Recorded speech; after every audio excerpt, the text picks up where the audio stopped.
It's like this really insane looping with a banjo for his solo stuff. And he's like banging on it with mallets, he's playing it with a fiddle bow, he's doing all these octave things and just, getting every sound out of this thing you can imagine. And there are lights inside of it too. And he comes on stage with hair longer than mine and a beard even longer. And I'm standing in the middle of the floor, and honestly, I cannot explain it in any other way than by saying that it was spiritual. But I looked at this guy totally in his element on stage. I'd never even heard of him, let alone did I know him. And I'm like, that's who I'm going to work on this album with. I don't know how we're going to have our paths cross, but I felt it in my bones. And so I messaged him on the drive back home after listening to some of his records. They were all self-produced, and I loved what he had done with his own songs. And I was like, hey man, I don't know if you ever do production, but I'd love to talk to you about doing a record together. I think what you're doing is super cool. And he was like, man, I cannot believe your timing. I just finished building a studio, and wow. I really want to get into working on a project. Yeah, come on up to Asheville. And so I was staying in his house for a week or so at a time up in the mountains, and it was just incredible. I loved working with him so much, and I hope we get to do a lot more. Yeah, and he performs on some of the songs as well? Yeah, he's playing bass all over the record. Pretty much the entire album is just the two of us, and then we brought in a couple of different drummers. So Josiah Wolf of the band Y, and also Mike's counterpart in Tall Tall Trees, is on about half of the record, and then the other half of the record is Claude Coleman Jr. from Ween. Ween, yeah. Which is so cool. Yeah. So cool. That's some fun stuff, right? Yeah. So did it happen fairly quickly after the show that you saw? Pretty quickly. We got in touch. Yeah, it did take us some time to figure out when to come together to actually start working on the record, because both of us are touring musicians. So it was like, hey man, I can come up this date to this date. Oh, I'm on tour that time. How about this date to this date? Oh, I can do like maybe 2 days. Like, it was like, so it took us a minute to get in sync, but once we did, we were grooving, and it is without a doubt the most beautiful creative partnership I've ever experienced. That's awesome. Making a record. And it sounds so great. It's the Sprinter album, the latest album. And well, Kat, you're a multi-instrumentalist, self-taught, and guitar, harmonica, trumpet, trombone. It would be easier, as they say, to ask what you don't know how to play, but what was the first instrument that you did start? Yeah. When I was about 8, my brother started playing guitar, and I thought that was the coolest thing ever. So I tried to pick up guitar too, but my hands were physically too small to get all the way around the neck, but they were big enough to hold a drumstick. So the first instrument I took proper lessons for, very briefly, when I was about 8, were actually for the drums. Okay. And then I kind of ping-ponged around from different instrument to instrument after that. And you kind of do that at the shows too, don't you? Yes, we do. So you might be on the drums tonight. You might be... You never know. Switching everything. You never know. Expect the unexpected, right? Is that what we've heard along the years? But that's cool. That's very cool. 6:30 doors. We'll do our first giveaway. It's Kat Ridgeway with Thomas and Natalie, and they go by The Tourists, right? It's yes. Kat Ridgeway and The Tourists. What's this next one you're going to do? I think we're going to play Go Long. All right. Live from Studio A and live on Facebook and YouTube with Kat Ridgeway and The Tourists.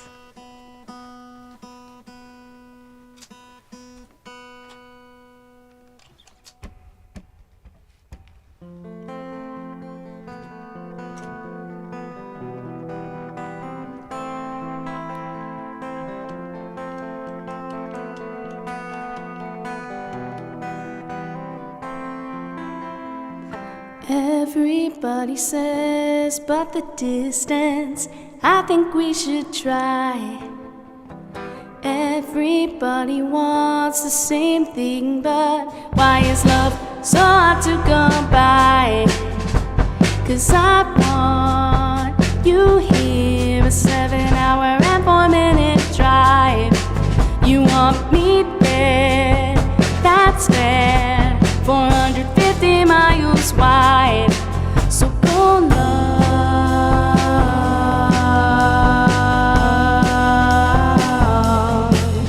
go love,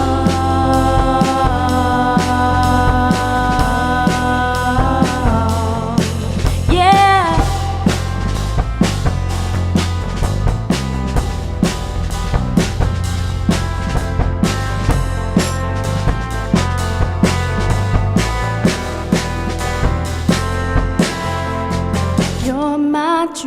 girl, for real, girl. I only see you when I shut my eyes.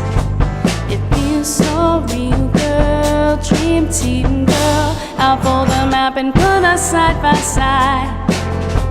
'Cause I want you here, a 7-hour and 4-minute drive.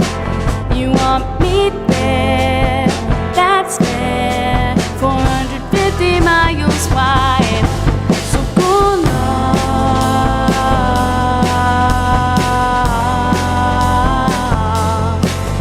go long,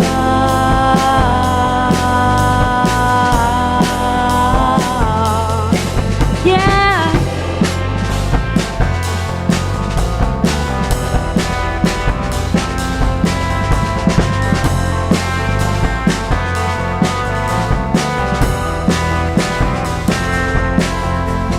Space and time crossing state lines. I am gonna run to you if it takes up all of my time. Space and time brought us here tonight. Please, dear God, just meet me halfway and I know we'll be alright.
Waiting for the very last. No. It is Kat Ridgeway and the Tourists joining us live from Studio A. Sprinter is the brand new album, and she mentioned all those amazing folks that are a part of the album, but I don't think you mentioned Papa Ridge. Who's this? Oh, yeah, that's my dad. No, he also was a little part of this? Yes, I was out in Colorado for some, like a work opportunity, and I was out there for a few months. And I called my brother because my dad had gotten a djembe for Father's Day. And I was like, oh man, you know what would be awesome on this track is if Dad played djembe. So I called my brother, who's also an engineer, and I was like, dude, can you record Dad for me and just get him to kind of tippy-tappy on it? And my dad was so pumped. He went out, he got like these little finger coverings. Yeah, like they're like Thomas and Nat are cracking up. He was so into it, man. And he played his little heart out on that djembe. And Mike was like, this is great, man. This is great. And like he put it in the track and he's on the record. That's awesome. Yep. Is there video of him? You know, my brother didn't take one. I forgot to ask him. So I know. So we'll just have to recreate it. It'll be like we'll put like a text at the bottom where it's like dramatic reenactment, but it's all the same people. We're having some fun with Cat Ridgeway, sounding so good, and we're live in Studio A, live on Facebook and YouTube, and we'll take caller number 3 right now at 614-821-9223. And the title track, tell us about this. It's a special kind of tribute. So I had written Sprinter for a friend of mine that I lost to her battle with mental health, and I really just wrote it as a means of processing that. And when I was retracing my steps, wondering how I had missed all these signs, and how all my friends too in our group, how we all collectively missed everything, I just kept thinking about how a check engine light comes on in a car and you just a lot of the time choose to ignore it because it's just not a convenient thing to have to deal with. You know, It takes time out of your day, and it's sometimes expensive. There's a million reasons to not tend to it. And I feel like mental health gets treated in a really similar fashion out here. And in sharing my friend's story, though, it's brought about an amazing opportunity for us to partner with Find Your Anchor, which is an awesome organization. They put these little boxes together full of different mental health resources and kind of like trinkets, reasons and reminders of reasons to stick around. And what's neat is, do you remember geocaching? Did you ever get into this? I don't believe so. So it was kind School of me on it. Sorry? School me on it. Please. Yeah. So basically you'd download this app and it would give you clues and like a general coordinate, like square footage space that you were searching within to find this little thing. And when you found it, it's usually some sort of capsule where people can either take a trinket or leave a trinket, and it just kind of grows and evolves over time. And what's cool about these boxes from Find Your Anchor is it's the same type of thing. So once somebody has gotten everything that they need out of the box, they can add their own anchor into it and leave it in a space like a library, a coffee shop, a venue. That's so cool. And then a lot of the time, the founder, Allie, has told me so many times people have reached out to her saying, hey, I happened upon one of your boxes and it was like divine intervention. It found me at the right time. And so we will have those for free at our merch table. And so while the story impacting my life, it was very sad and tragic, it's been a really beautiful experience to watch it bloom into this completely different thing where it's tangibly helping people. That's great. And yeah, actually the bass that Thomas is playing right now. Oh, look. Yeah. Of a buddy of ours. Yeah. So we were playing outside of Philly, and a high schooler came up and was like, hey, I spent 2 months sanding this down and decorating it because Sprinter saved my life. Wow. And I was like, very moving. Oh my God. Oh yeah. I can't, I still haven't fully wrapped my head around that one, but the songs totally changed my life and my relationship to songwriting and storytelling for forever. That's so cool. Thank you. And yeah, thank you for doing that. For people in need, and it's a wonderful thing. And some wonderful things have happened leading up to this album, including, tell us about the Tegan and Sarah story, if you would. Yeah. Okay, so a few years ago, they did a cover contest, and I covered their song Stop Desire, and I played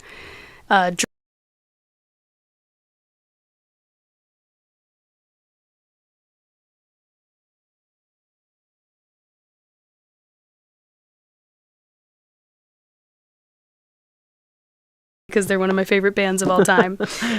So yeah, that's pretty neat. Cool. So who contacted you? Did they call you up themselves? They actually did send me a video after the fact, and it was so funny. They remembered meeting me and my dad at a record store. Did you have djembe with them at that point? I'm sorry? Did it djembe with them at that point? No djembe at that point. But we had gone to an in-store signing, a record store, and we just talked to them for a while, and they're so nice. They're so freaking nice. And my dad's like the mayor. He's like, we've had a joke in the band for forever that my dad's face belongs on a pizza box because he's just like a super jolly Italian fella. And he just, anytime someone comes in the room, It's like, how you doing, Papa Ridge? Oh, I'm great now that you're here. And so like he's just that guy. And so when they sent me the video saying like, hey, congrats on winning this contest. By the way, tell your dad we said hey. It's like, it's so funny. That's awesome. Yeah. Well, it's been awesome hanging out with you guys, Kat and Thomas and Natalie. Thank you so much, and congratulations on this awesome new album. Thank you so much. We'll do another ticket giveaway after this song that they take us out with. Doors are at 6:30 tonight at the Rumba. Show starts at 7 with Friend of a Friend. And tell us about this one. Yes, so this tune is Blessed Be the Beast. And this was a tune that I wrote actually talking about working with Mike. Man, I brought this song into the studio and I thought I had it. And he's like, you know, Kat, I like this song and I like what you're trying to say, but I think you can do better. And it was one of the first times I've had someone care that deeply about the craft enough to just look me in the eyes and say, this ain't it. But that's okay. It's so okay, because we're working toward a common goal. And when you find the people who are willing to go down that road and on that journey in full with you, you have found your people. Yeah. And so I was like, all right, man. So I write the song completely from scratch all over again. And I'm like, all right, I did it this time. And he's like, warmer, still think you could do better. And we went back and forth like this 5 times. I rewrote this song 5 times. And I just remember sitting in his studio one day and I was sitting on the floor and he's like, Kat, what is this song about? Like, what emotionally, where is this coming from? And we talked for 2 hours. And finally I was like, you know, when I was in high school, I was working on my very first record, and the producer I was working with actually got killed in a car accident just out of nowhere. And it totally blindsided me. And he was like, okay, so like, tell me about that. What happened? And I was like, well, I got into Spanish class the next day, and you know, in Spanish class you're not allowed to speak English. So I walked in and I was kind of uncharacteristically quiet and sad, and my teacher was like, hey, what's going on? And I didn't know how to say died in Spanish, so I asked, how do you say that in Spanish? And she was like, why? And I said, well, because my friend died last night. And she was like, oh my God. And you know, gave me coffee and stuff. And I was telling him about this, and he's like, that, hone in on that. And I was like, dang, okay. And it was basically almost like a therapy session. And so I went back and I rewrote the song with that in mind, and I kind of wrote all the way around this one little piece of conversation that I remembered, and this song spun out from it. And when I brought that version into Mike, he was like, there it is. And I'm so proud of where it landed. And for the longest time, I thought as a songwriter, I was supposed to make songs that were happy and distract people from stuff like that had happened in their lives. And then I realized I was just running away from it myself too. And Gotcha. In sharing it, it's just created so much more community in the songs. So awesome. This one's Blessed Be the Beast. Thank you again. Yeah, thank you.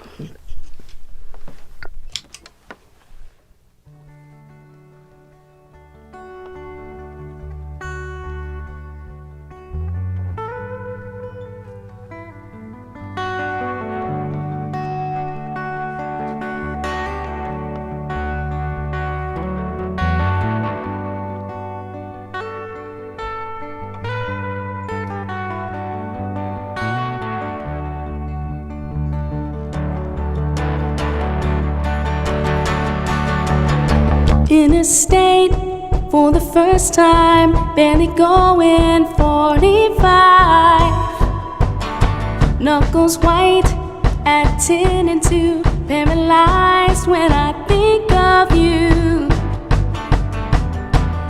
And I'm back in Spanish class.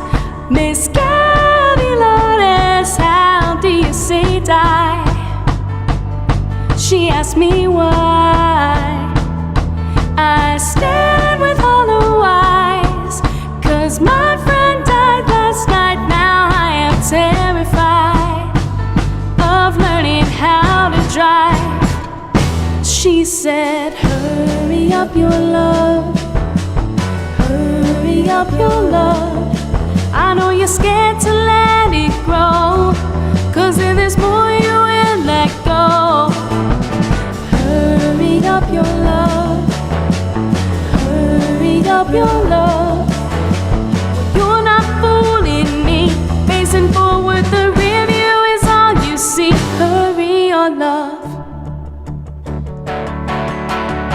So I said, what's the point then? Do you love only to lose it? That's so stupid. And she laughed and said, oh, one day you'll look back and know what you don't give only hurts you in the end. And the older that you get is the luckier you've been. Be happy for them, for their fortune. And though I saw the light through the feet around the eyes that dance with the stories that came way before me, she said, hurry up your love. Hurry up your love. If you let it slow you down, you'll miss everyone still around. Hurry up your love. Hurry up your love.